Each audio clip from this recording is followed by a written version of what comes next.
Hey, how's it going out there, everybody? Hope everybody's having a great day or has had a great day. It's nighttime now. Want to make a little quick video here. I've been reading through some of the comments I have gotten on my channel. Guys, I appreciate those comments. Some of them are unbelievable. I mean, they're believable, but they're like unbelievable. You know, a lot of good stuff in there. Most of my comments are really positive. You know, when I talk crap about mega carriers, that's typically where I get my negative comments from. And by all means, leave them. I don't care. You know, usually people, you know, smarter people can decipher, you know, what's bullshit and what's truth, you know. But I got a comment. I got a comment on the Hirschbach lease purchase thing I did. I want to read this and then I want to explain, you know, my opinion of it. And so yeah, let's get to it. So this guy, Steve Wages, writes, I've been driving over 20 years. I listened to your video and I noticed that you use the word probably a lot. That's probably true. And the fact you haven't worked for Hirschbach, well, for one thing, there's a thing called choice. People don't have to go to Hirschbach, but they do. That's their decision. The one thing I noticed also is you seem to have issue with lease purchase. Yes, I do have issue with most lease purchase. If you want to do it, that's all good for you. If you're recruiting people into a lease purchase, you just need to let them know you're recruiting them into a lease purchase situation, and give them the facts on it. You know, don't paint the rosy picture of, you know, I kill it every week, I go home every weekend, blah, blah, blah. I mean, maybe there's that lease purchase out there. I've never seen it, but yeah, so to answer that part of it, yeah, I do have a problem with lease purchase because I feel like most people could do better just as a company driver than doing a lease purchase with the right company. So to continue on, it says, yeah, I have an issue. Seems like you have an issue with lease purchase. Well, some of us here don't have the luxury of getting a truck and hitting the road. And even if we did, who's going to pay that truck payment when you get with a company and they don't provide the loads needed to pay that payment? At least if you go lease and it don't work out, you're not stuck with a truck. Excuse me, you're not stuck with a payment. Once you sign that bill, starts wanting money, so you have your opinion, but I believe you're full of shit because you don't have the facts and you are guessing probably this, probably that, he says. Well, let's talk about that for a minute. So, if you don't have the luxury of going and buying a truck, maybe it's not time to be an owner-operator yet. You know, I know a lot of these companies are pushing you guys into lease purchase, and let's be honest, you're not ready for it. A lot of you aren't. I mean, I'm not saying everybody should be an owner-operator. You know, there's no shame in being a company driver. One of my best friends, we own a business together, and, you know, I told him, we owned a business together. We 50-50 partners. We made a couple $1 million off of that business. And the thing of it is, he got into trucking, and, you know, he was like, I think, you know, I'm going to be an owner-operator. And I told him, I said, well, you know, I would recommend to most people, number one, learn to drive the truck so you know exactly how to drive the truck. You're not afraid when you got to back into a tight spot. You know, to me, before you even think about being an owner-operator, you should be able to drive the truck very confidently in the snow. You should be able to back it into pretty much any spot at any truck stop. You know, these type of things. You know, it's steps. And then I told him, I said, once you get that down, I said, I know you know how to run a business because I've had, you know, we've done business together. So that's the other thing before you become an owner-operator. Not only do you need to learn the truck and how to drive a truck and operate a truck and be profitable in a truck, then you got to realize you're not a truck driver anymore. You're a business owner, and therefore you have to operate that business at a profit, because you know what? I've had years in business where it don't turn a profit, and those are tough years. So the more you can turn a profit, the more likely you'll be around in a little while. So, you know, my suggestion is, if you don't have the money to go get a truck and you're going to be in one of these lease purchase deals, and it's not a good deal for a driver, then maybe go be a company driver. You know, hustle for a couple years, save up a down payment, get yourself in a better financial position. There is no shame in that. But you know, that's my opinion on it. And as far as the where he says, even if you do get a truck, you know, even if you was to get a truck and you put it on the road and the company doesn't get you loads that is enough to make the payment, well, you know, basically what he's saying is he thinks a lease is a good idea because he can walk away from it. Well, that's why they're taking advantage of you with the lease purchase, because they know you can walk away. You've got no skin in the game. They got all the skin in the game. All you got, you're not to me, it's like you're taking none of the risk, so you get none of the reward. That's why they're making all the money. And if you put that truck on somewhere and you don't make money with it, it's your truck. You move it to a better carrier, you know. It's all part of it, you know. Like, you don't come in on a shoestring budget where if that carrier doesn't work, you're going to lose your asset, you know. Like, that's not where you want to be. So, in my opinion, you know, he's pointing out basically everything that is wrong in these low pay mileage based lease purchases, because you are coming in unprepared with no skin in the game, and yet you think they're not going to take advantage of you. Oh, they're going to take advantage of you. That's why Hirschbach does what they do, because people let them. If these guys would stop signing into this, Hirschbach hires 2,000 drivers a year, and they got 1,600 trucks. If people would stop signing into this, do you know how quick their business would go under? Like, it would take no time for that to go under. But yet, you know, guys want to, you know, not do the work and save up the down payment. You know, like, put some skin in the game. Go out there and work for a year or two, you know, save $150 a week until you can afford. I guarantee you figure out how to make it work more than you would. You go to these lease purchases, because you're going to jump in a lease purchase. You're going to go, oh my God, it's not working out for me, and you're going to jump ship. I ain't knocking you for doing that.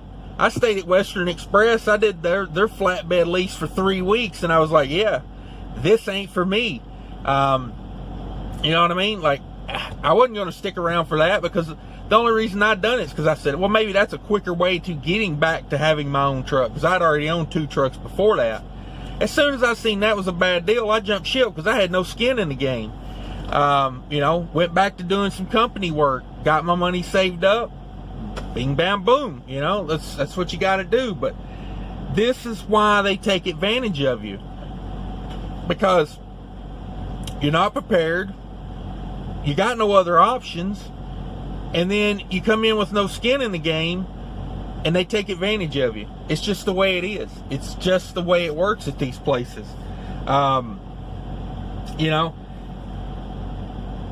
I'm just reading it real quick here. You know, it says, and then if that company doesn't, you're stuck with the payment. Well, if you have a truck payment, like from a bank or from, you know, the first truck I got was from MHC Kenworth.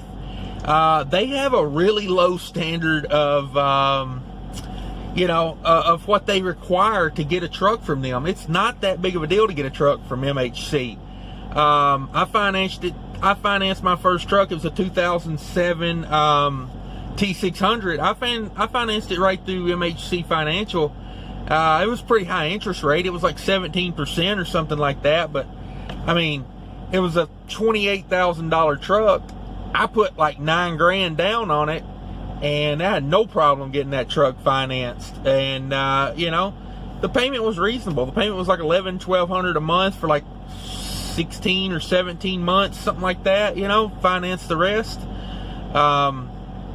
So yeah, I mean, there's a lot of options out there. I think MHC requirements are no repos on your credit score or on your credit report, like I think it's like a 575 credit score. It's not a really high credit score you got to have there.